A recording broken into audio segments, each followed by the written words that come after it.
ሰላም ጤና ፍቅር በያላችሁበት ይድረሳችሁ ውድ የብላክ ላይን ሚዲያ ቤተሰቦቻችን ብትሰሟቸው እናንተን ይመጥናሉ ብለን ያሰብናቸውን መረጃዎች ይዘን መጥተናል። መረጃው ለብዙዎች እንዲዳረስ ቪዲዮ ላይክ በማድረግ ማየት እንድትጀምሩ እያሳሰብን በቅድሚያ አርዕስተ ዜና። በአምስተኛ ቀኑ ዘመቻ አርበኛ ደም አሊ ወይም አባናደው በታላቅ ድል ታጅቦ መዋሉን የአፋባሃው ሚኒሊክ እዝ ገለጸ።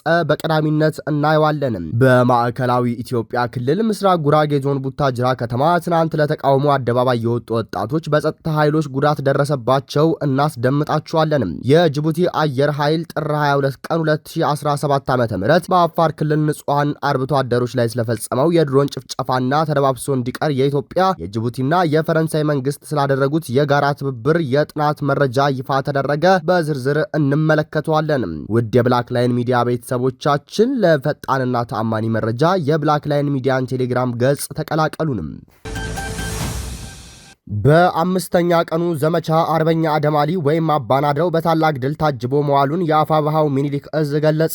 ከአማራ ፋኖ ብሔራዊ ኃይል ምስራቅ አማራ ቀጠና ሚኒሊክ እዝ ንጉስ ሚካኤል አሊ ኮር ኢንጂነር ደሳለኝ አሰፋ ክፍለ ጦርና መብረቅ ክፍለ ጦር የተወጣጡ አሃዶች ከአማራ ፋኖ ብሔራዊ ኃይል ምዕራብ አማራ ቀጠና ቴዎድሮስ እዝ 9ኛ ሳሙኤል አወቀ ክፍለ ጦር አሃድ ጋር በመቀናጀት በመካነ ሰላም ግንባር የጠላትን ኃይል በመደምሰስ በማቁሰል በመበተንና በመማረክ ከጥቅም ውጭ አድርገው መካነ ሰላም ከተማን ሙሉ በሙሉ በቁጥጥር ስር መዋላቸው መዘገባችን ይታወቃል። በኦፕሬሽኑ የአድማ ብተና 23ኛ ክፍለ ጦር በርካታ ኃይል የተደመሰሰ ሲሆን የመካነ ሰላም ከተማ አስተዳደር ሚሊሻ ጽህፈት ቤት አመራር የሆነው አቶ ሰይድ አብዬን ጨምሮ ሌሎች ባንዳዎች እስከ ወዲያኛው ተሸኝተዋል። በድምሩ ከ45 ያላነሰ ጠላት የተደመሰሰ ሲሆን በርካቶች ቆስለዋል ሲል ምኒልክ እዝ ገልጿል።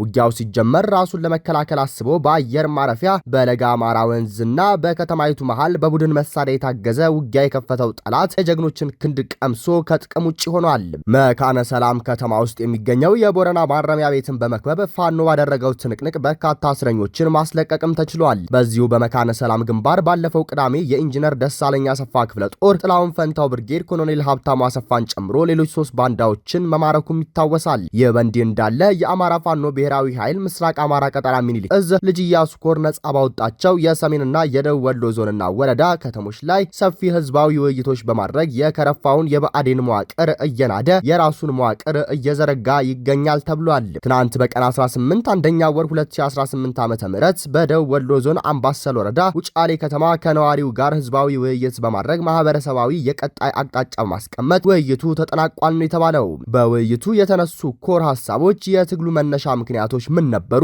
መንግስት አሁን ያለበት ወቅታዊ ሁኔታ ምን ይመስላል?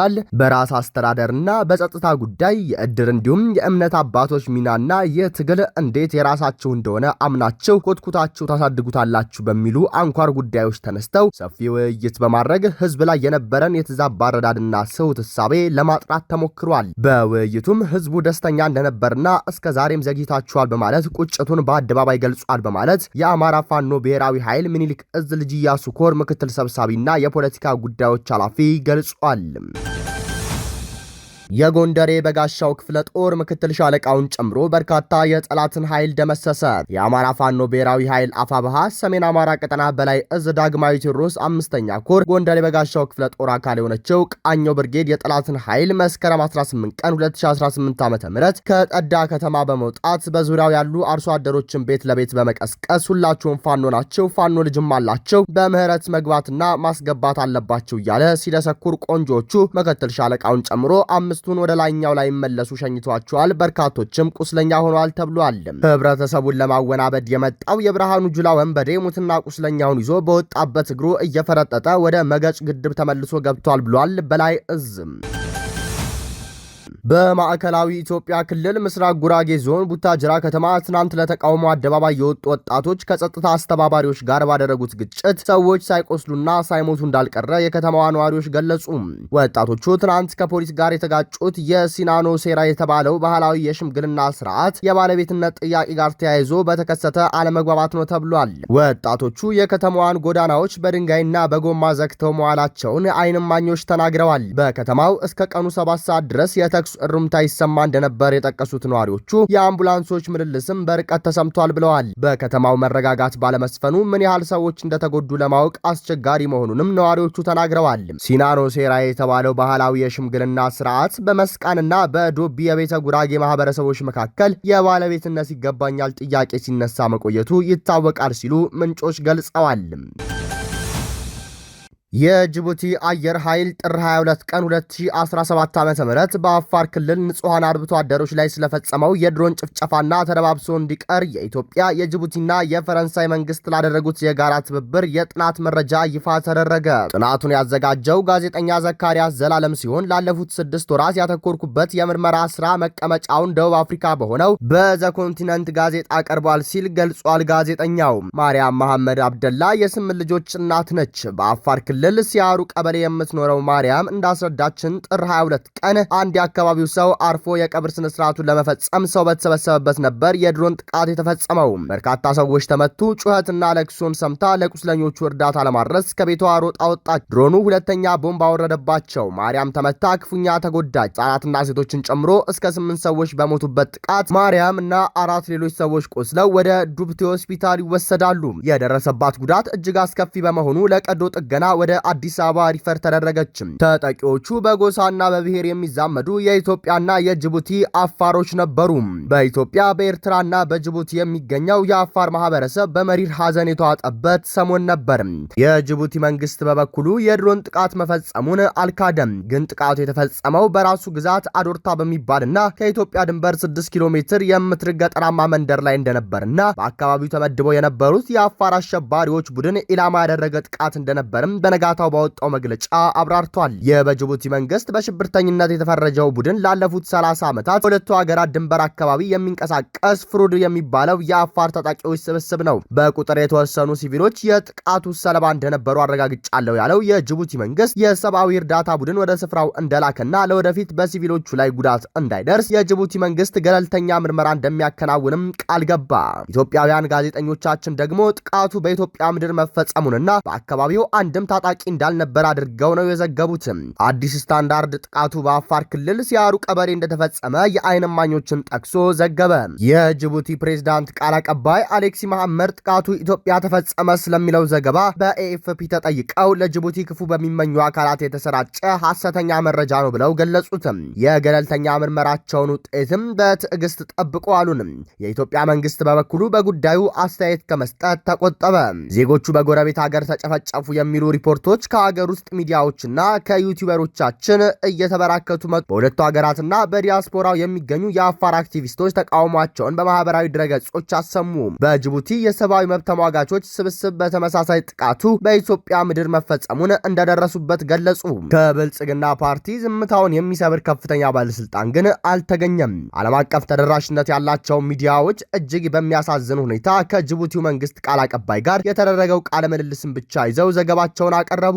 የሟች ቤተሰብ፣ የአካባቢው ነዋሪዎች ወይም በሁለቱ ሀገራት የሚገኙ የሰብአዊ መብት ተሟጋቾችን ለማግኘት ምንም ሙከራ ያላደረጉት እነ አጀንስ ፍራንስ ፕረስ፣ አርኤፍአይ፣ ቮይስ ኦፍ አሜሪካ ባቀረቡት የእንግሊዝኛና የፈረንሳይኛ ቋንቋዎች ዘገባ በጅቡቲ አዶርታ አካባቢ በህግ ማስከበር የተወሰደ እርምጃ አድርገው አቀረቡት።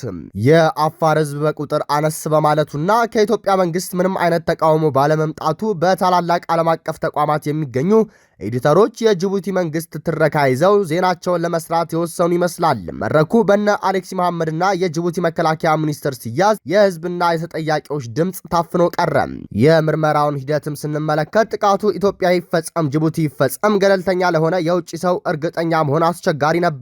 ማንን እንመን ብለው ጠየቁኝ። አንድ የፊንላንድ ዲፕሎማት መጋቢት ወር ላይ አግኝቻቸው። እኒህ ዲፕሎማት ከሁለቱ ሀገራት መንግስት ባለስልጣናት ጋር በጥቃቱ ጉዳይ መልስ ለማግኘት እንደሞከሩና የሁለቱ ሀገራት ተወካዮች እርግጠኞች እንዳልነበሩ መናገራቸውን አካፈሉኝም። የት እንደተፈጸመ ለማጣራት በመጀመሪያ የአካባቢው ነዋሪዎችንና እንደነ ማርያም ጥቃቱ ሲፈጸም በስፍራው የነበሩትን በማነጋገር ጀመርኩ። ዳሩ አንዲት ቀበሌ ብትሆንም ከጫፍ እስከ ጫፍ ከ40 ኪሎ ሜትር በላይ የሰፋ እጅግ ተራራማ በረሃማ መንደር እንደመሆኑ ትክክለኛውን ቦታ ለመለየት አስቸጋሪ ያደርገዋል። የአካባቢው ሰው በተራራው፣ በአፈሩ ቀለም፣ በቆርቆሮ ቤቶችና በአፋርኛ ኦጎህ ተብሎ የፍየሎችን ከጅቦች መከላከያ መከላከያ የሆኑ አነስ ያሉ ቤቶችን በመለየት ነው በሲያሩ አንዱን አካባቢ ከሌላው የሚለዩት።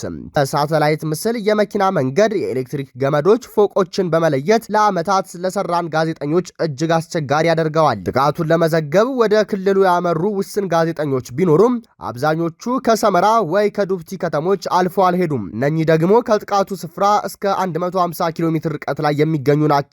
ሰው መላኩም የማይታሰብ ነበር። ጥቃቱ በምሽት ጨለማ ስለተፈጸመ የአካባቢው ነዋሪዎች እስኪነጋ ጠብቀው ወደ ስፍራው ተመልሰው የወገኖቻቸውን አስከሬን ለማንሳት ወጡ። ከስፍራው የተወሰነ ፎቶና የቪዲዮ ቅጂዎች በፌስቡክና ቴሌግራም ተለቀቁ።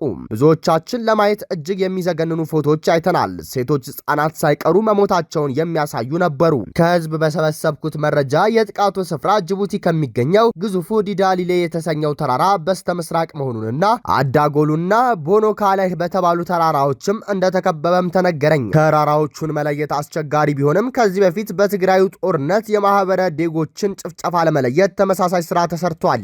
የዛኔ የነበሩ ተመራማሪዎች ፒክቪዥን የሚለውንና የቶፖግራፊ አፕሊኬሽን ተጠቅመዋል። እኔም በሱ አድርጌ እነ የሲያሩ ነዋሪዎች የጠቀሱልኝን ተራራዎች መለየት ቻልኩኝ።